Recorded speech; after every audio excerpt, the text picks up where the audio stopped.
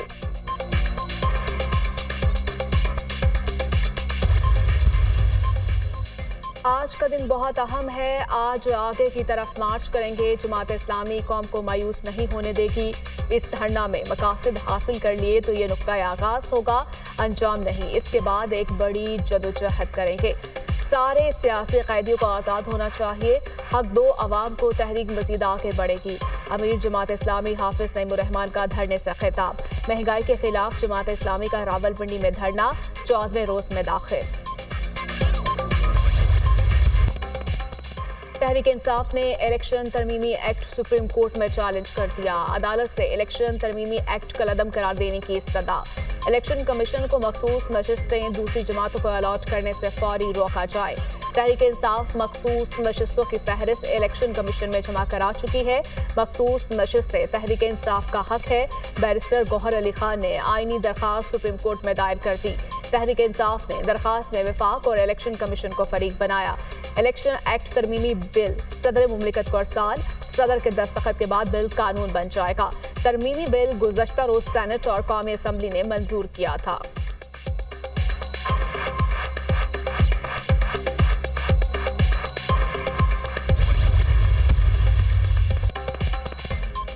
Election commission نے مخصوص نشستوں کے خلاف نظر ثانی درخواست دائر کر دی۔ سپریم کورٹ سے 12 جولائی کے فیصلے پر نظر ثانی کی استدعا۔ 12 جولائی کے فیصلے میں عدالتی دائرہ اختیار سے تجاوز کیا گیا۔ سپریم کورٹ نے فیصلے میں آئین اور قانون کے آرٹیکلز اور شقوں کو نظر انداز کیا۔ 41 ارکان کو دوبارہ پارٹی وابستگی کا موقع فراہم کرنے کا کوئی جواز نہیں۔ پی ٹی آئی کیس میں پارٹی نہیں تھی، اسے عدالتی فیصلے میں ریلیف دیا گیا۔ آزاد ارکان نے بھی سپریم کورٹ سے رجوع نہیں کیا۔ سنی اتحاد کونسل نے مخصوص نشستوں کی فہرست جمع نہیں کروائی۔ الیکشن کمیشن نے آئین اور قانون کے مطابق اپنی ذمہ داری سر انجام دی۔ درخواست میں موقف Sunni Ittehad Council, Sahibzada Hamid Raza, M Q M, Peoples Party, Noon League اور دیگر فریق۔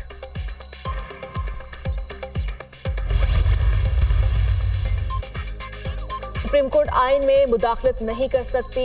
فلور کراسنگ سے متعلق قانون واضح ہے۔ مخصوص نشستیں متناسب نمائندگی کے ذریعے ملے گی۔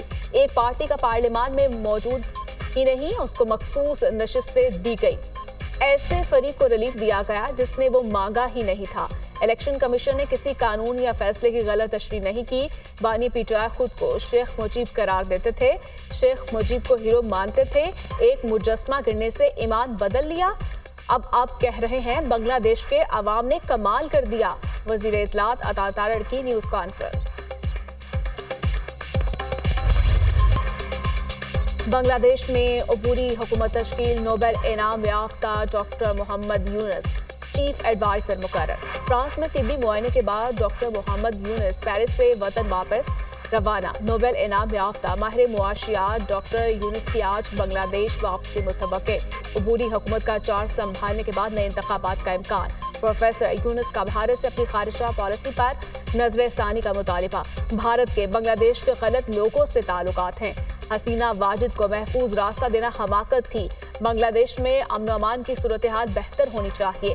ڈاکٹر محمد یونس کی گفتگو۔ شیخ حسینہ واجد کا آئندہ چند روز تک بھارت سے باہر نہ جانے کا امکان۔ عوامی لیگ سے وابستہ 20 سے زائد افراد کی ہلاکت کی تصدیق۔ یہ لاشیں شیخ حسینہ واجد کے ملک چھوڑنے کے بعد ملی۔ بنگلہ دیشی اخبار کا دعویٰ۔ مشتعل مظاہرین نے عوامی لیگ کے دفاتر اور رہنماؤں کے گھروں کو بھی جلایا۔ ملک میں ہنگاموں کے بعد زندگی معمول پر آنے لگی۔ تعلیمی ادارے کھل گئے، سڑکوں پر ٹریفک بحال۔ شیخ حسینہ کے اقتدار چھوڑنے پر امریکہ میں بنگلہ دیشی شہریوں کا جشن۔ سینکڑوں بنگلہ دیشی شہریوں نے نیو یارک ٹائم اسکوائر پر جمع ہو کر جشن منایا۔ انصاف چاہیے اور بنگلہ دیش آزاد ہوگا کے نعرے لگائے۔ شیخ حسینہ کے فرار ہونے پر بنگلہ دیش کے موجودہ اور سابق فوجی آفیسر برہم۔ شیخ حسینہ کو محفوظ راستہ نہیں دیا جانا چاہیے تھا۔ سابق فوجی افسران کا موقف۔ فوجی افسران نے شیخ حسینہ کے ملک چھوڑنے سے قبل میٹنگ کی۔ فوج نے طلبہ احتجاج کو دبانے کے لیے طاقت کے استعمال سے انکار کیا۔ شیخ حسینہ کے لیے پیغام واضح تھا، انہیں فوج کی حمایت حاصل نہیں رہی۔ غیر ملکی خبر ایجنسی کی فوج کے حاضر اور ریٹائرڈ افسران سے بات چیت میں انکشاف۔ بنگلہ دیشی فوج میں intelligence chief major general Zia Ulahsan برطرف، گرفتار کر لیا گیا۔ بنگلہ دیشی صحافی کا دعویٰ، میجر جنرل ضیاء الاحسن ماورائے عدالت قتل جبری گمشدگیوں میں ملوث ہیں۔ میجر جنرل ضیاء الاحسن حسینہ واجد کے انتہائی قریبی ساتھی سمجھے جاتے تھے۔ پاکستان کا بنگلہ دیش کے عوام کے ساتھ اظہار یکجہتی۔ پاکستانی حکومت اور عوام بنگلہ دیش کے عوام کے ساتھ کھڑے ہیں، حالات کی تیزی سے معمول پر آنے اور پرامن ہونے کی امید رکھتے ہیں۔ یقین ہے بنگلہ دیشی عوام لچک اور اتحاد کا مظاہرہ کریں گے۔ اتحاد بنگلہ دیشی عوام کو ہم آہنگ مستقبل کی طرف لے جائے گا۔ ترجمان دفتر خارجہ۔ وائٹ ہاؤس کی پاکستانی شہری آصف مرچنٹ کے ڈونلڈ ٹرمپ پر حملے میں ملوث ہونے کی تردید۔ آصف کا ٹرمپ پر قاتلانہ حملے سے کوئی تعلق نہیں، ترجمان وائٹ ہاؤس کا بیان۔ آصف مرچنٹ پر امریکی سیاستدان یا حکام کے قتل کی منصوبہ بندی کے الزام میں فرد جرم عائد۔ آصف مرچنٹ نے ایران، شام اور عراق کے کئی دورے کیے۔ ایرانی حکومت سے مبینہ روابط بھی ہیں۔ مرچنٹ کے ساتھ رابطے بھی کروانے کے کرائے کے قاتل دراصل انڈر کو ایف بی آئی اہلکار تھے۔ آصف مرچنٹ کو 12 جولائی کو اس وقت گرفتار کیا گیا جب وہ امریکہ سے باہر جانے کی تیاری کر رہا تھا۔ امریکی محکمہ انصاف کا الزام۔ ترجمان دفتر خارجہ ممتاز زہرا بلوچ کہتی ہیں، معاملے پر پاکستان نے امریکہ سے رابطہ کیا، میڈیا رپورٹس دے کر معاملے کا بغور جائزہ لے رہے ہیں۔ پاکستان باضابطہ رد عمل دینے سے پہلے مزید تفصیلات کا انتظار کرے گا۔ آئبر پیس کے معاملے پر اہم مسئلے کے حل کی بات کر رہے ہیں۔ اس کا حل نکالنا پاکستان کی سالمیت کے لیے ضروری ہے۔ ہمارے لوگ اگر مل بیٹھ جائیں تو مسئلے کا حل موجود ہے۔ آئبر پیس کے معاہدے ایمانداری پر مبنی نہیں۔ میں نے یہ معاملہ 2018 میں بھی اٹھایا تھا۔ کاش اس وقت فورینزک آڈٹ ہو جاتا تو شاید ہمیں کیپیسٹی پیمنٹ نہ دینا پڑتی۔ ایندھن پر چلنے والی آئبر پیس کا آڈٹ کیا جائے تاکہ پتہ چل سکے بجلی بنانے میں آئبر پیس میں کتنا ایندھن استعمال کیا اور بجلی بیچنے میں کتنا وصول کیا۔ پی ٹی آئی حکومت کے دور میں نجی آئبر پیس کے ساتھ معاہدوں میں ڈالرائز ریٹ 148 روپے مقرر کیا گیا تھا۔ آئبر پیس کو ادائیگی ٹیک اینڈ پے کے اصول پر کی جائے۔ سابق نگران وفاقی وزیر گوہر اعجاز کی دنیا کامران خان کے ساتھ پروگرام میں گفتگو۔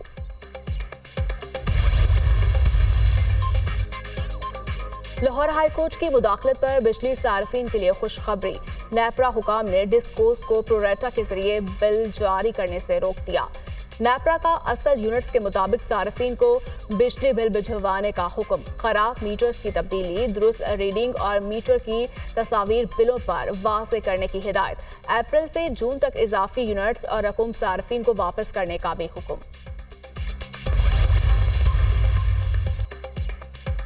رواں مالی سال کے لیے 3.5% کا گروتھ ریٹ ناکافی ہے۔ ملکی معیشت میں استحکام کے ساتھ پالیسی ریٹ میں بہتری کا امکان ہے۔ بیرونی ادائیگیوں کا دباؤ نہیں، اسی لیے روپے کے قدر مستحکم رہنے کی توقع ہے۔ رواں مالی سال مہنگائی 13.5%، آئندہ مالی سال 7% تک محدود ہوگی۔ مالی سال 2028 تک زر مبادلہ ذخائر 3 ماہ کی درآمدات کے برابر ہوں گے۔ گورنر اسٹیٹ بینک جمیل احمد کی قائمہ کمیٹی کو بریفنگ۔ وزیراعظم سے سربراہ global systems for mobile communications Asia Pacific کی ملاقات۔ پاکستان کے ساتھ انفارمیشن ٹیکنالوجی اور ٹیلی کام کے شعبوں میں تعاون مزید بڑھانے میں دلچسپی کا اظہار۔ عام آدمی کے انٹرنیٹ تک بہتر رسائی، ڈیجیٹل انفراسٹرکچر کی بہتری پر توجہ مرکوز ہے۔ ملکی آئی ٹی برآمدات میں اضافے کے لیے ترجیحی بنیادوں پر کام کر رہے ہیں۔ ہمارا ویژن ہے ہر شخص کے پاس اسمارٹ فون، ہر گھر میں براڈ بینڈ انٹرنیٹ اور ہر کاروبار میں کوارٹر کی سہولت ہو۔ شہباز شریف کی گفتگو۔ وزیراعظم سے سابق چیئرمین سینٹ صادق سنجرانی کی ملاقات۔ ملک کے مختلف حصوں میں مانسون بارشیں، لاہور میں بھی بادل برس پڑے، مختلف علاقوں میں کہیں ہلکی کہیں تیز بارش، موسم خوشگوار۔ راولپنڈی میں موسلادھار بارش، نشیبی علاقے زیر-آب۔ کراچی میں بادلوں کا راج، شہر میں کہیں تیز بارش، کہیں بوندا باندی کا امکان۔ بلوچستان میں مانسون بارشوں سے ندی نالوں میں دکیانی۔ جل مکسی کے علاقے میں لینڈ سلائیڈنگ سے رابطہ سڑکیں متاثر، دیگر علاقوں میں زمینی رابطہ منقطع۔ سوراب کے علاقے میں موسلادھار بارش کی وجہ سے سیلابی صورتحال، گندان جھل ندی میں بھی سیلابی ریلوں کی آمد۔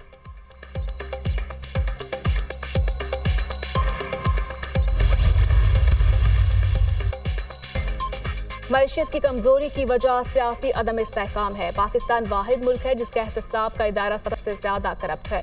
جب انصاف نہیں ملے گا تو یہی ہوگا جو بنگلہ دیش میں ہوا۔ بنگلہ دیش میں اقتدار کو طول دینے کے لیے الیکشن چوری کیے گئے۔ پاکستان کا سیاسی ماحول بنگلہ دیش کی طرف جاتا دیکھ رہا ہوں۔ سابق وزیر اعظم اور عوام پاکستان پارٹی کے کنوینر شاہد خاقان عباسی کی میڈیا ٹاک۔